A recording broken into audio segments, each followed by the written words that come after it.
Hi, and welcome to today's live reading from Weep, Woman Weep by Maria DeBlassie, presented by Itsy Bitsy Book Bits, Chapter 1. I am built for tears. It's in my blood. The women in my family didn't know how to have a life without sorrows. If they couldn't find any, they made them. I was always finding ways to punish myself if I got too happy. I'd get excited about the paperbacks, bodice rippers mostly, that I'd buy from the used bookstore on the corner of Main Street, and if I liked the ending of one too much, I'd throw it out. Can't do with too much happiness in this house. We were not allowed the things that made us want to rise up like sunflowers. Our mothers weren't allowed them, so we couldn't have them either. My mom used to hide her secret chocolate stash in one of the rusty tin cans she collected, always half cutting herself when she reached in for something sweet. It was like she couldn't taste the melty goodness without reminding herself that the world was full of sharp, ugly things. Suppose that's where I got it from. When I look back on things, I always remember the way she seemed to shrink with age. She had the thin bones and pale face of the Spanish, something I hadn't inherited with my tall frame and tan skin. She always looked frailer than she was somehow, like the years working at the local diner slowly ate away at her. She didn't used to be that way. I have this memory of her from when I was very young. She looked so fresh and happy, hanging the laundry up on the line, the wind whipping through her hair and kicking up her skirt as she sang her cantos. I mean, she was all sunshine and freshly washed sheets. She had this knack, too, for growing things. Like she could just reach down and touch the earth and know what it needed.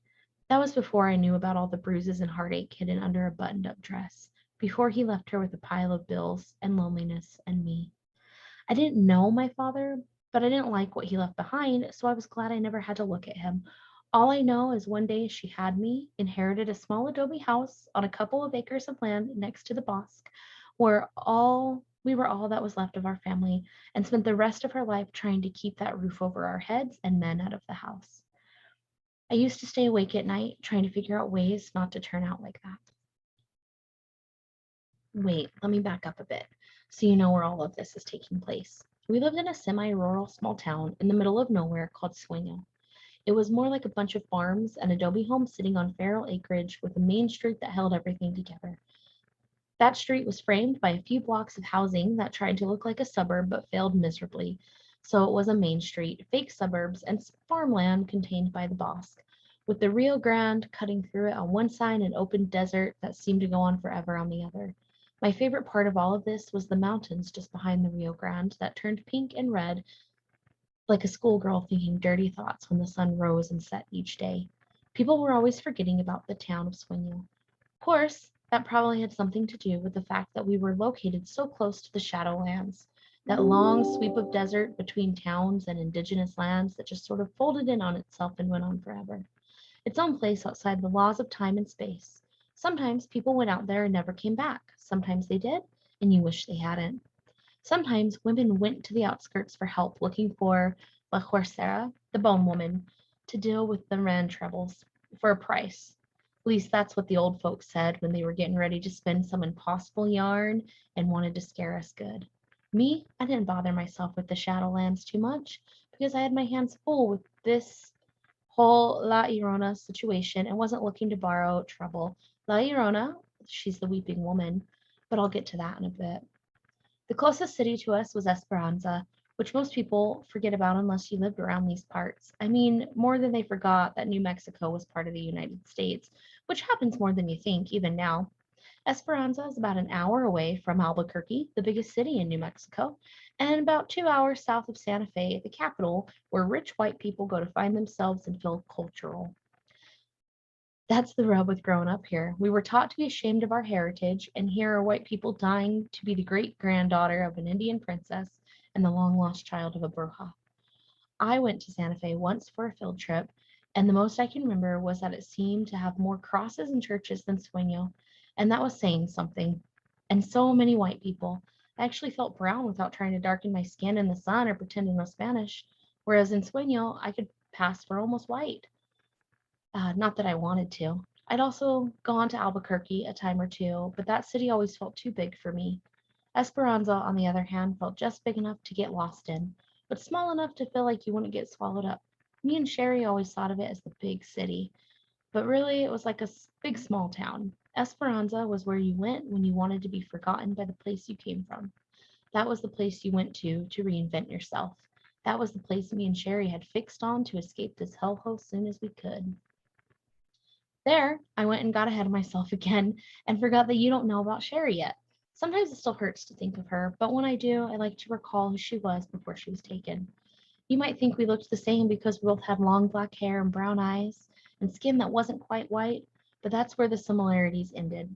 I had freckled skin and was more knees and elbows than anything, with sharp features that were more striking than beautiful. Sherry, on the other hand, was always kind of luscious. That's the only word for it. She was soft all over with a round face, wide eyes, and a big full mouth. When puberty hit, she had curves in all the right places, while I patiently waited for my chest to fill in more and tried not to be disappointed when it didn't. Even her name was luscious, Sherry. That was back when people favored white names, as if it would erase our bronze skin or at least make it lighter. Now, everyone's given their babies indigenous and Mexican and Spanish and mixed names.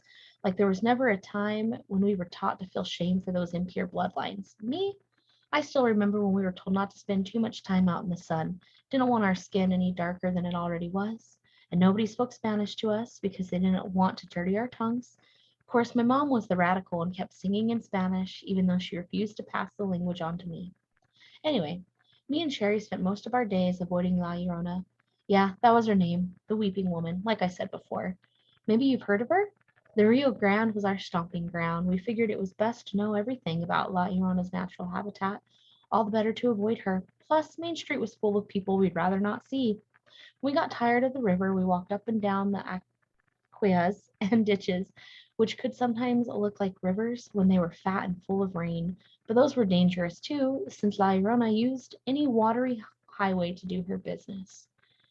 And when we got too scared of hanging around water all the time, especially after triple dog daring each other to stick our hands in the water and telling her to come get us, we retreated into the bosque where the cottonwoods shielded us from her gaze. Sherry spent more time at my house or along the river because her mother was a terrible drunk, and the men she allowed in were even worse. But when she had to, she went home to a rundown adobe on a trashed half acre right before things started looking more like a formal neighborhood. Neither of us had any siblings, so we pretended we were sisters from different misters. In all honesty, we could have been sisters from the same mister. Sherry didn't know who her dad was either. And the men in this town liked to get around. Of course, that made us easy pickings for the weeping woman. She liked us pale, silent, and ashamed of ourselves because of things we had no control over. We'd already lasted longer than most girls. That was because we stayed loud and unruly and didn't worry about the sun darkening our skin or what people said about us or our mamas. We were brave in the daylight and didn't want to let anyone or anything hold us down. But when the sun sank and darkness fell, our fearlessness went with it. We knew the river woman was coming for us. It was only a matter of time. So the way the story goes, the one that gets told in schools and on chilly autumn nights, is that once there was this senorita, and she was the most beautiful woman in the town, and she knew it too. So she wouldn't settle for anything less than a rich man. One day, a cowboy just like that rode into the town, and she strung him along until he was so dizzy with wanting, he married her. She enjoyed the power she had over him and loved being the hard-won prize. And enjoy her he did to the fullest, until she grew round with child and he lost interest. That's how it happens sometimes, once you have something, anyway. She had children, and he stopped coming to her at night after the second child. Eventually, she found out that he was cheating on her. By then, many years had passed, and she was no longer the fiery beauty she once was, and all he did was laugh and laugh at her outrage. You see, he was a little mean-spirited too, just like her, and enjoyed seeing her suffer in the way she made him suffer all those years ago during their courtship. Well, when she figured out that was how he really felt about her, she flew into a rage and took their children down to the Rio Grande and drowned them. If she couldn't have the love of that handsome man, he was a prize too. No one could, not even their kids. According to legend, once she'd done that, she realized her horrible mistake and tried to get her children back. But by then it was too late. She roamed the riverbank, wailing for her lost children, and cried so long and hard that her tears got swept up in the river that drowned her too. To this day, she still roams the riverbank looking for her children. You can hear her on stormy nights, weeping and wailing for all that she lost. And if you're unlucky enough to catch her eye, She'll take you down into her watery grave thinking you're one of her kids. Every time I hear her cries, a shudder goes through me because I know she's looking for me. Of course, that's the story they tell, and most of it's true. Here's the part they don't tell you. The thing I'm more and more sure about with each passing year, she didn't regret drowning her kids. She regretted giving up her power to that man, and she regretted being bested by him. He was supposed to help her purify the family line, cleanse her family of tainted blood from unholy mixed unions. They would be reborn through children paler than themselves. Instead, all he brought her was more shame. The other part most people overlook is that those children were actually girls, and he stopped going to her at night because she couldn't produce a son, the only kind of child that mattered. Back then, you weren't really a woman if you couldn't bear a male heir, so she was no longer useful to him, and he discarded her, and she was left with nothing but the memory of the power she once had over the man who now pitied and despised her. La Llorona drowned her girls, not just to spite her husband, but to rid herself of two things that would grow up to be more beautiful than her and break her heart all over again when it was time for them to get married. Sherry thought she was protecting them from her fate. I thought her bitter spirit didn't want her daughters doing better than she did. Who knows which version was right? All I knew was that it wasn't safe to walk alone at night along the riverbank. Sherry, now she had a good name. Luscious, like I said earlier, like Sherry Baby, the song, like the kind of woman who knows how to have a good time. Me, I hated my name, Mercy. It sounded like the start of one of those boring sermons we had to suffer through on Sundays. Like the prim and proper pale girls we hated so much. The ones with their long, wet hair pulled back in severe buns and skin the color of bloated fish gone belly up in the river, which was what they were once she got them. Mercy, Sherry knew. I hated that name. So she used it when she was irritated with me or just looking to blow off steam after one of her mama's boyfriends blew off steam on her. Sherry could make it sound like a curse or a Hail Mary, and honestly, I didn't know which was worse. When we fought, we were hot-tempered girls, and I'm not going to pretend we didn't. Sherry knew just how to push my buttons. She'd pester and tease and tell me I had a name that would make me perfect for La Irona's little collection, chasing me up and down the riverbank with her sharp-tongued taunts. Those would be the times I'd finally give up talking sense to her and hide in a grove of Russian olive trees where the riverbank kissed the bosque. Their silvery leaves would hug me close to soften the sting of Sherry's words, reminding me that I didn't have to be a Mercy. I didn't if I didn't want to. I loved her, sure, but she had a mean streak just like the next person.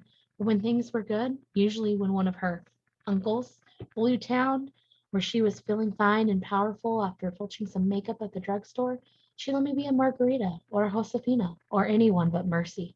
I changed my mind about them week to week mostly because I fell in love with any name that was long and smooth on the tongue like a passionate love affair. I would never be as cool as Sherry, but that hadn't stopped me from dreaming. People said she drowned her victims, but I knew the truth of it. It wasn't a drowning, it was a baptism. Then you became like the woman we always made fun of, Jesus-loving, self-righteous prigs who called themselves Spanish, the closest thing to white they could be. When anyone could see, they had the flat nose and dark skin of people who had been here longer than those colonizers. You could always tell which ones they were, too, even with their hair up. There was always a wet ring around their tight lace collars. Their eyes were forever red-rimmed, like they'd been crying, though they never did. That's because their hearts stopped once they were baptized, and feelings were things they left at the bottom of the river along with their souls. Those were the women who married men, who cheated and raised mama's boys and little girls so full of their own virtue they were hard and sour like lemons. Those were the women who cried when their husbands beat them and stayed and strayed, then defended them to anyone who said boo. Love was just a word in a country song, not something you actually got in life. That's men, and you were lucky if you got one who could be a good provider and sometimes drink so much they forgot to take their pain out on you. Passion, genuine affection, a relationship of equals. Those were things that only existed in between the pages of the cheap books me and Sherry guiltily consumed, then cast aside like a used condom. But I wanted it to be real. So did Sherry. That's why we promised each other that we would never be like them. It was a vow we renewed every day along the river, like if we said it often enough, we could make it true.